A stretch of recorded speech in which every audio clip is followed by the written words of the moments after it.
I'm not a diplomat, so I'm going to pull this out. Greetings to you, Ambassador Petrakov, and welcome to the Market Theatre with your delegation again. The Ambassador tells me as we were walking up that he was at the Market Theatre some time back, which is a good thing, because when you work with somebody who is familiar with the product you sell, it is a lot better. The pleasantries are done, then we quickly get into business. They say a picture is worth 1,000 words. And for me, out of the top 3 photographs, the one that strikes me the most, I'm not undermining the work of the judges, it's the one of the child, where basically it's innocence that has been just stolen. For me, that is the most powerful image. And behind it, because all these photographs, or some of them should I say, they speak about power, or should I say the abuse of power, when power has gone wrong. When those that we elect and those we put in places of good leadership, they tend, their decisions have an impact, and we end up having these photographs. To the journalists that are here, you must not forget what lies behind these images. They are not photographed or photoshopped, rather, for simplicity or for decorations. Something has gone wrong to capture the winning image. Horribly wrong. Our neighbors in the north, they are having what I call the silent coup, which is going to soon become very loud, because coups are not loud, are not silent. They are full of chaos, confusion, and before you know it, by the time you have to correct it, it's far down the road. What's happening in Zimbabwe is something that can happen across this border to ours. It's basically ZANU-PF fighting itself. You understand? Sounds familiar? It's ZANU-PF fighting itself. But ZANU-PF is in control of the government. When it fights, when 2 elephants fight, you know the saying. In our country, we also have a political party fighting itself. What will happen? Do we even have an army? Do you know? We don't.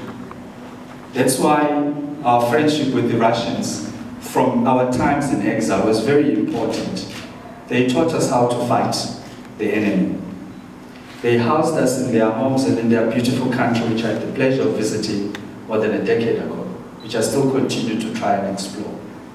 Russia is a proud nation, and at its core, it's got strong, very resilient people, similar to Africans. But what is it that I like about Russia is its cultural importance. They believe in their culture. They consume their culture. They have an identity. An identity which sometimes in this country we try and exclude. Have you seen an African child growing up? They lose their mother tongue. They start speaking English. That's tragic. That's tragic. It should not be. In Russia, people speak their language first. I'm impressed by your English, Ambassador, because I know you have to be multilingual in the job you keep, and so many are the Russians that go out into the world. In our country, we're doing the reverse.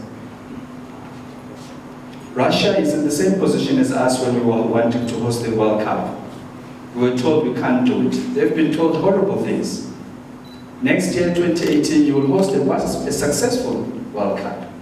Why? Because your people believe that you are the ones that can host the best games in their part of the world. And we're going to come and visit you. And you also hope that the things that they've raised that needed to be sorted out before the games will be raised. But let me bring it back to South Africa with that proud history. Now we're starting to hear the nuclear deal, and we hear about our friends. I know the ambassador has gone on radio.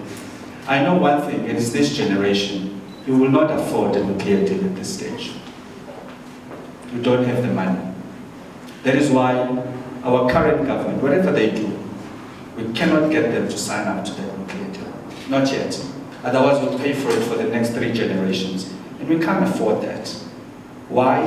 Because all that happens today, it becomes your burden to clean tomorrow. The images you see, the scars that are here on the wall, what happens in Ukraine for generations to come will be cleaned by those that come after, not the ones that caused it.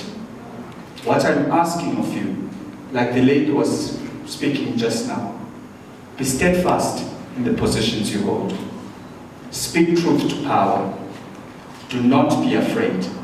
It is hard. They will starve you. All right? That's what they do. They cut your economic lines. But you know what? A starving stomach is a free stomach. You have the freedom because you can't fall below what you have. You come from nothing. We liberated this country with less than what we have now. We need you more now than ever before. And we need our friends back to support us, to clean up what is wrong in our country, not to be part of what is wrong. We have to be strong in this. It's an internal problem which we need to fix internally, like Zimbabwe. They have to fix their problem. We will give them the support, but they will have to fix it. If they don't, then they will live with the problem. We've got our home to fix. Don't forget your roles. Our role as the Market Theatre Foundation is to set the platform for you in whatever sphere of the work that we do, to enable you, to sponsor you, to send you out in the world, to give us the truth so that we can make the decisions for the next generation. But we make them today. For that, I thank you. Thank you.